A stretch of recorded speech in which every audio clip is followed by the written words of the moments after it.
Hey, welcome to a new video. In the 21st century, a virus wreaked havoc on humanity, leaving only about 2 million people alive. Those who survived the epidemic lost their ability to see. Now, centuries later, the concept of sight is just a legend to humans. In fact, being able to see is viewed as heresy. Are you new to this channel? Make sure to subscribe and hit the notification bell. And before we continue, also like the video. The tale begins in Eleni village, a small settlement in the Pan Kingdom nestled at the foot of towering, snow-capped mountains and surrounded by thick forests. This remote village takes its name from the Eleni tribe, known for their deeply scarred faces and milky eyes. Historically, the Eleni have had strained relations with the Pan Kingdom. The tribe is governed by a chieftain named Baba Voss, who leads according to the people's desires. However, spiritual and religious leadership within the tribe is split between two individuals. The first is the Dreamer, a priest responsible for the community's spiritual well-being. The second is an elderly woman named Paris, who serves as a midwife and advisor to Baba Voss. The tribe practices a form of democracy, with every member having a vote. The chieftain has the power to convene a parliament to discuss issues affecting the entire tribe. Today, inside a cave, Baba Voss's wife Magra is giving birth and calls for Paris. A few months back, Magra was discovered alone and pregnant during a storm on the outskirts of the village. She was initially an outsider to the Alchemy, but quickly rose to prominence after marrying Baba Voss. At this moment, she wishes for her husband's presence, but the relentless blaring of a horn signals trouble outside. Paris informs them that a raiding party of men, horses, and dogs is approaching the valley, and they need to prepare a defense to safeguard the village and its people.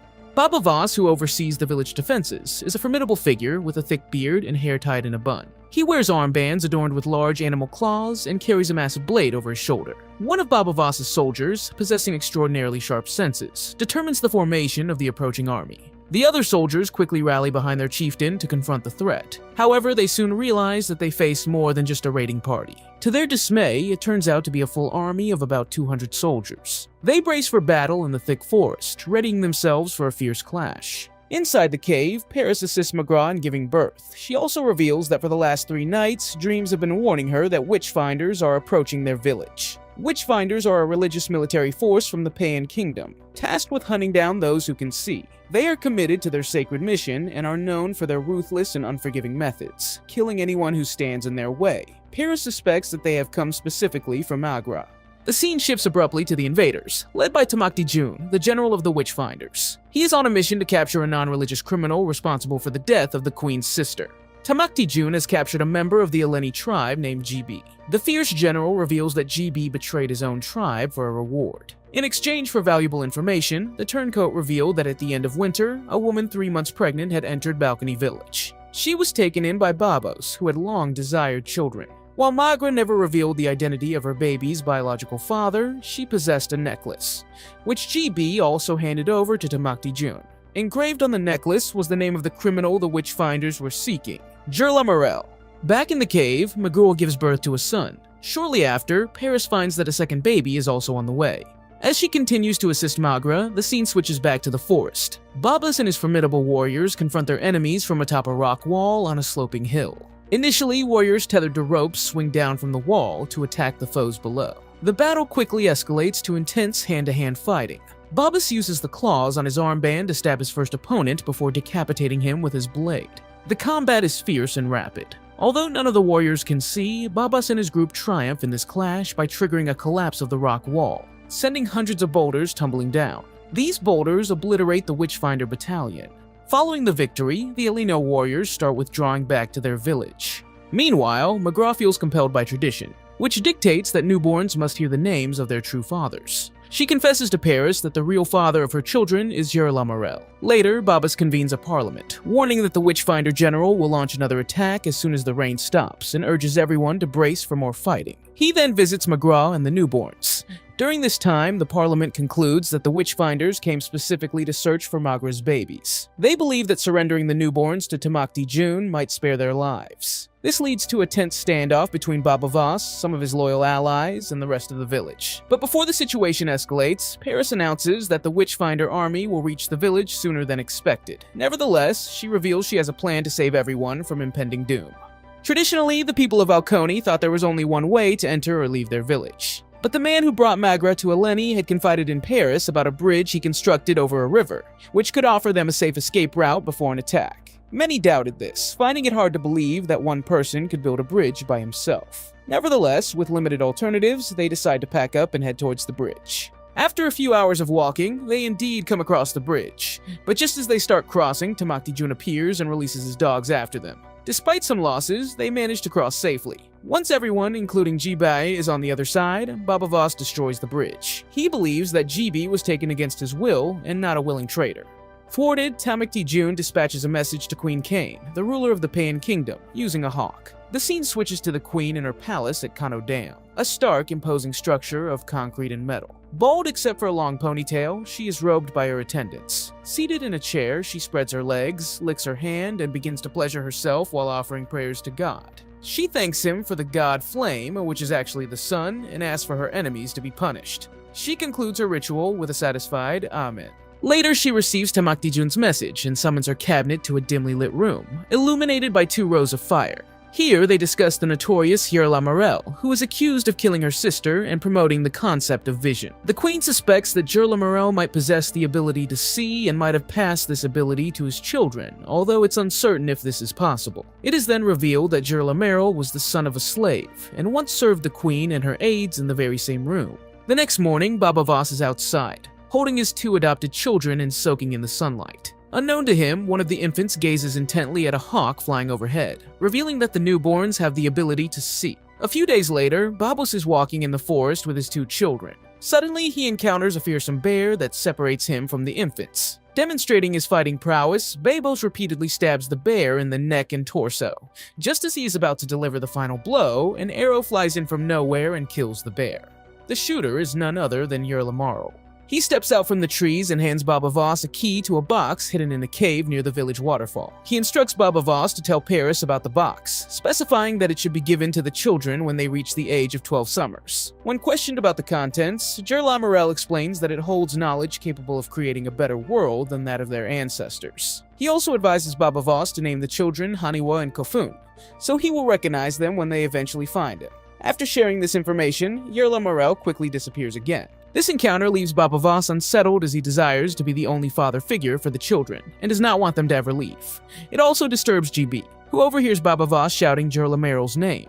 Armed with this information, GB approaches his Aunt Sair. During their discussion, it is revealed that GB's mother was executed for opposing the decision to make Baba Voss the chieftain of the Eleni tribe. At that time, Baba Voss was new to the tribe and secretive about his past. Still angered by his mother's death, GB swears to seek revenge. Consequently, he and Sair organize a clandestine meeting in the forest with a shadowy figure. This shadow is a mysterious entity who keeps her true identity hidden from the clan and has the ability to conceal her presence. GB requests her to keep an eye on Paris, to which she agrees. That night, inside their hut, Baba Voss and Magra are joined by Paris to open the trunk. Inside, they find a toy boat, and more significantly, a collection of books. While Baba Voss doesn't grasp the importance of these items, Paris recognizes them as keys to wisdom. She explains that the books hold the secrets of the Age of Vision. Magra, however, is not pleased with this discovery or the possibility that the children might be able to see, fearing it could bring them bad luck. Nevertheless, she consents to bury the books until the children turn 12. During this time, Paris senses that the shadow is observing them.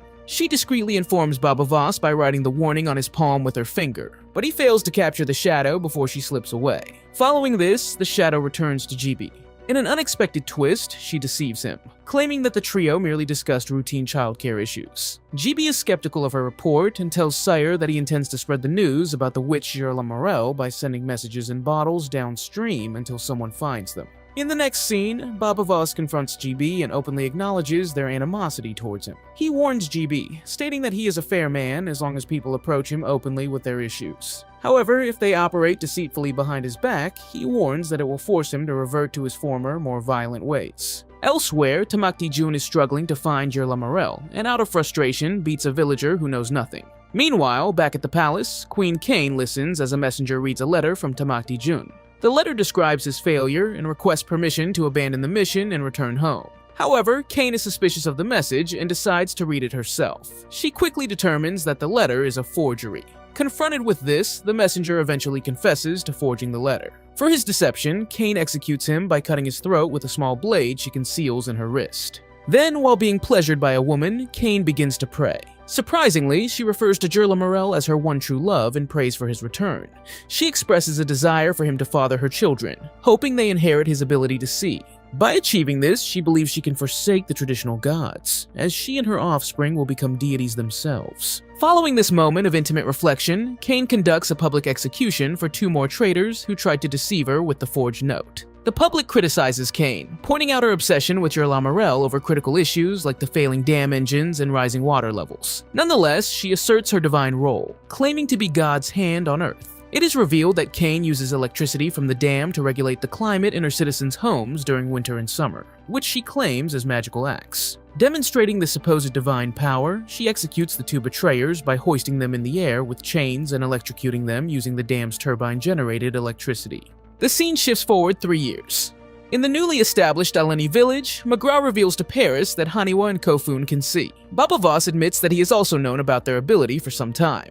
When Magra is hesitant to give the children access to the contents of Jerla Morel's box, Paris persuades her to continue following his guidelines. Later, as a bedtime story, Magra tells the twins a fable about the 4 senses: scent, taste, sound, and touch, who lived in harmony until they were visited by their long-lost 5th brother, Vision. Vision's comments about their appearances caused discord among the siblings. Ultimately, they expelled Vision to restore their peace. Through this story, McGraw teaches Haniwa and Kofun that their ability to see is a burden, suggesting that they should live as though they are blind. As the montage of the tale concludes, the kids are approaching their 12th birthday. Magra has resolved to keep the box hidden from them indefinitely, but Paris disagrees and decides to show it to them herself. She reveals that the box contains books, and that their true father, Jerla Morel, left it for them.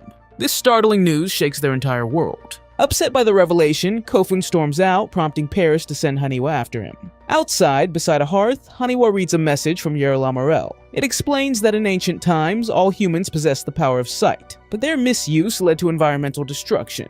As a consequence, God punished humanity by taking away their sight, hoping to save the world. Now this power has resurfaced in certain chosen individuals, and the message urges the children to seek out Jerla Morel when they are ready to leave the village. That evening, Baba Voss learns about what Paris has done and confronts her. Paris justifies her actions, arguing that after everything Baba Voss has witnessed and done, he owes it to the world to foster the hope that Haniwa and Kofun represent, keeping this from McGraw. A few years later, now teenagers, Haniwa and Kofun ascend the waterfall to read in solitude. At the same time, far away on a riverbed, a young girl discovers one of GB's message-filled bottles. Meanwhile, at Kano Dam, Tamakti-jun arrives with 100 carts of supplies for Queen Cain. However, he fails to deliver Jerla Morel, as the queen had explicitly demanded. Facing his failure, he requests permission to take his own life, accepting execution as his due punishment. This deeply upsets Cain, but she recognizes that Tamakti-jun's failure to capture Jerla Morel poses a serious threat to her reign. Elsewhere, Haniwa proudly demonstrates her newly crafted bow to Baba Voss while they hunt turkeys. She developed the weapon using knowledge from the books Jerla Morel left behind. Baba Voss is both impressed and concerned by her skills. He advises her not to hunt a deer, fearing it would be too difficult to explain to McGraw how they managed to catch one without revealing that the books have been accessed. At the waterfall, Haniwa raises her bow and aims an arrow at her fellow villagers. She remarks to Kofun that she could easily kill them, and blame it on the god flame,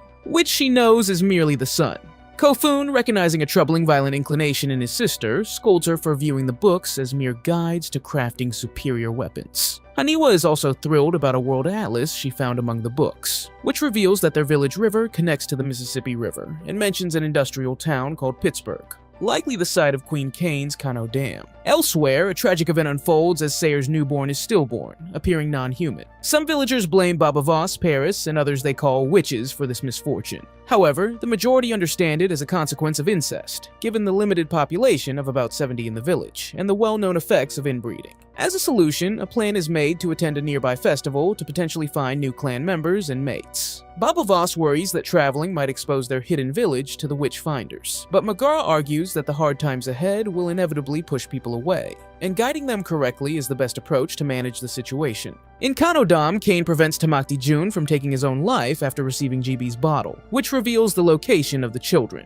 Meanwhile, Baba Voss and his group set out for a nearby festival. They arrive at their destination, the remnants of an old amusement park, now a gathering place for various traders and religious zealots who execute the non-religious for supposedly having the ability to see, even though these victims actually cannot see. Haniwa is appalled by these acts, but remains silent to avoid exposing her own ability. Tragedy strikes when Kofun is captured by slavers and taken to a large industrial complex along with other prisoners, including a young injured girl named Fetha. In pursuit, Haniwa finds a message from Kofun scrawled on an old car. "I am alive. Follow the path." With no other choice, she discloses this to Baba Voss, Paris, and McGraw, inadvertently revealing her ability to read and write and her secret study of the books. However, Magra sets aside her concerns, as the urgent need to rescue Kofun overshadows everything else. Upon arriving at the industrial compound, Baba Voss admits that he is familiar with the place because he descends from a line of slavers. He further confesses that he was once raised to chain and sell people, a past he had long buried. However, faced with the dire situation, he resolves to awaken the violent side of himself he had vowed to leave behind. Wishing to spare his family from witnessing this transformation, Baba Voss enters the compound alone. Inside, Baba Voss eliminates many enemies, slicing their necks with practice ease. He employs tactics adapted to his blindness, such as scattering sand pebbles to track movements through sound, and sliding his blade along the ground to mislead foes about his position. Despite his intentions, Baba Voss is unable to keep his actions completely hidden. Although Kofun follows his father's instruction to cover his eyes, Haniwa arrives just in time to eliminate a threat with her arrow, witnessing her father's brutal methods in the process. After the conflict resolves, Kofun offers an apology to Magra, who walks away in distress. However, her anger diminishes once they return to the village, where Kofun shares that all he has learned and witnessed over his 7 summers makes him wish to stay at home. In contrast, Haniwa confesses that her readings and her lethal skills stir a desire to leave, yet she fears her own abilities and nature. In the final scene, Magra decides it's time to disclose everything to the children, as well as to Baba Voss and Paris, about Gerla Morel, a man whose virtue was overtaken by his lust for power. But as Baba Voss sets out to gather Paris for this revelation, he hears the sound of dogs in the distance. To his dismay, these are not just any dogs. They belong to Tamakti Jan, who is poised at the top of the waterfall with his army, ready to launch an attack. So that was all for this video. I hope you enjoyed it. If so, like, subscribe, and share this video with a friend. See you in the next one.